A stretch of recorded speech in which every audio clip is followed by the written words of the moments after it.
engine hummed softly, casting a warm glow over the cozy interior of the car. Sarah and Tom were on their way home after a long day's journey, their laughter echoing in the quiet cabin as they recounted funny stories from their trip. It was late, the kind of late where the world seemed to sleep and the roads were deserted. As they rounded a bend, the beam of their headlights illuminated a lone figure standing on the side of the road. A hitchhiker. Tom instinctively slammed on the brakes, his foot heavy on the accelerator, shooting forward. He glanced at Sarah, who was staring out the window. "Did you see that?" she asked, her voice barely a whisper. Tom hesitated, his gaze drifting to the rearview mirror. Behind them, the road stretched endlessly into the darkness, offering no clues about the mysterious woman they'd nearly hit. He turned back to Sarah, a gentle smile gracing his lips. "It's okay, love. We can drop her off if you want." Sarah, however, wasn't looking at him. Her eyes were glued to the windshield, her face pale and drawn. She whispered urgently, "No, I think we should help her. Look how far away the next gas station is. She won't get anywhere walking in this weather." Tom's heart skipped a beat. He knew arguing with Sarah was futile. Her determination was a force he couldn't resist. He sighed, resigned to his fate. "All right, let's just hope she's not a crazy psycho killer." Sarah laughed, though it lacked her usual cheer. "Don't be ridiculous. Come on, let's just do it." Tom slowly pulled over, his heart pounding like a drum solo. The hitchhiker, a woman in her early 20s with unkempt hair, clothes that screamed of desperation, stood by the car. Her eyes, dark and fathomless, seemed to devour their every move. She opened the front door without a word and slid into the seat, as if she owned it. "Thanks," she said quietly, her voice raspy. Then, reaching into her bag, she retrieved a worn leather-bound book and began reading it, intently, seemingly oblivious to the tension she'd introduced into the car. Sarah cleared her throat nervously. "So, where are you headed?" The girl looked up, her eyes momentarily meeting Sarah's before dropping back to her book. "Nowhere in particular," she replied cryptically. Tom felt a chill crawl up his spine. Her answer didn't sit right, but he knew better than to challenge her further. Instead, he focused on the road, trying to ignore the growing unease in the car. The hitchhiker suddenly shut her book, startling Sarah and Tom. "Actually, I think I know where I want to go now," she said, her eyes gleaming with an eerie light. Tom stole a glance at her, then quickly looked back at the road. "Well, where is it?" The girl turned to him, a chilling smile spreading across her face. "Somewhere beyond the old mill," she said, her voice a sinister whisper. "We're going straight into hell." Sarah whispered frantically, pulling Tom's sleeve. Tom nodded, understanding her unspoken question. He knew the old mill. It was a crumbling structure on the outskirts of town, steeped in local legend and folklore. No one dared venture near it after sundown. He tried to keep his voice steady. "Listen, I appreciate you wanting to go there, but it's just too dangerous. There's nothing out there but trees and darkness." The hitchhiker leaned forward, her eyes boring into his. "Don't be scared, darling," she purred. "I promise you, the view is worth it." Her tone left no room for argument. Tom felt trapped, unable to escape the suffocating feeling of dread that had taken root in the car. He pressed on, his eyes darting nervously between the road and the menacing hitchhiker.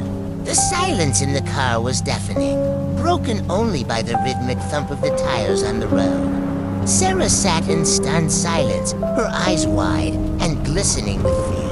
The oppressive atmosphere threatened to crush them, each turn of the wheel bringing them closer to the ominous old mill. Tom fought to keep his composure, but as the car lurched over a pothole, he yelped involuntarily, sending a wild look towards the hitchhiker. She remained unfazed, her eyes fixed on some distant point in the darkness beyond the headlights. He risked another glance at Sarah. Her face was ashen, her lips parted in a silent scream.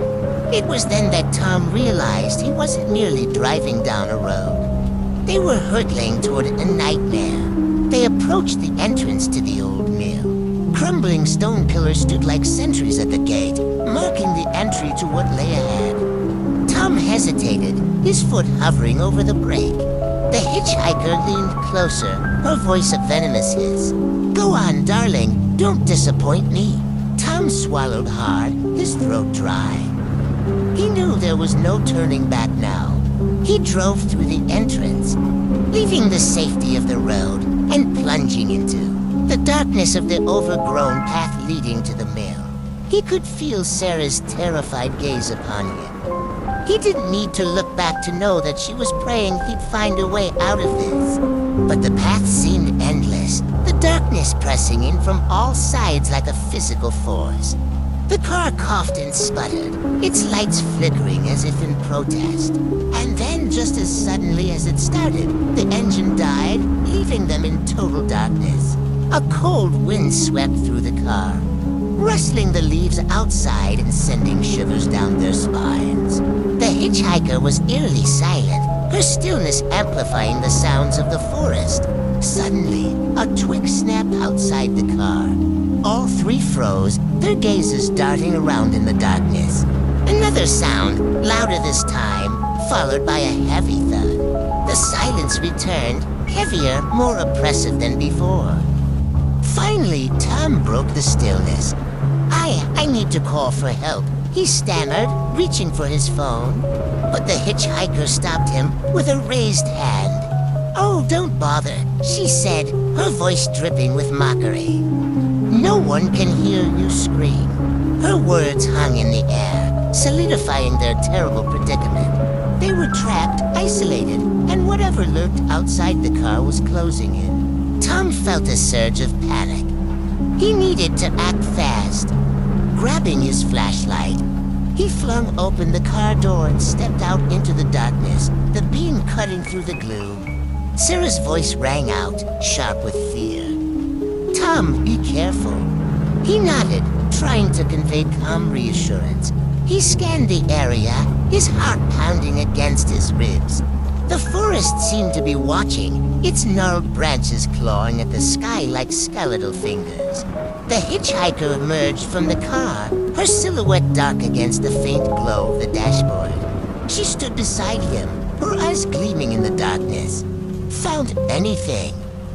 she asked, her voice a mere whisper. Tom shook his head, his grip tightening on the flashlight. "Nothing. Just trees." As he turned to go back to the car, he heard a guttural growl from the bushes behind him. He whirled around, the beam of his flashlight dancing wildly, but saw nothing. The growl came again, closer this time, and something large and dark lunged out from the shadows. The hitchhiker screamed, stumbling backward. In that split second, Tom knew what he had to do. He shoved her toward the car, then charged at the creature, swinging wildly with his flashlight.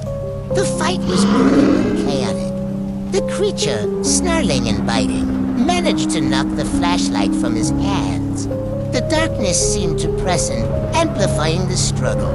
Tom could hear Sarah screaming his name, her voice echoing in his ears. Driven by adrenaline and fear, he managed to land a solid punch, sending the creature reeling. He scrambled for his flashlight, slipped, then found himself face to face with the beast.